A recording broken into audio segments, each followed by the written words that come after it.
সামুদ জাতি হযরত সালেহ আলাইহিস সালামকে সামুদ জাতির জন্য নির্দিষ্ট করে আল্লাহ তাআলা জমিনে পাঠিয়েছিলেন। এই কথাটা কোরআন থেকে শুনুন।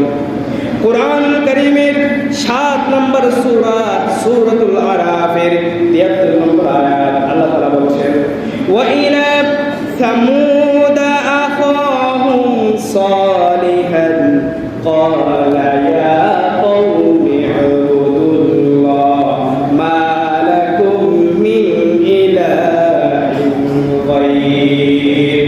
ও সালেহ আলাইহিস সালাম শুধু নির্দিষ্ট একটি সামুদ গোত্রের জন্য কালিমার দাওয়াত পৌঁছানোর জন্য আল্লাহ পাক রব্বুল আলামিন নির্দিষ্ট করে পাঠিয়েছিলেন। সালেহ আলাইহিস সালাম নিজের মতের দিকে দাওয়াত দিয়েছেন নাকি আল্লাহর দিকে দাওয়াত দিলেন? কার দিকে দাওয়াত দিলেন?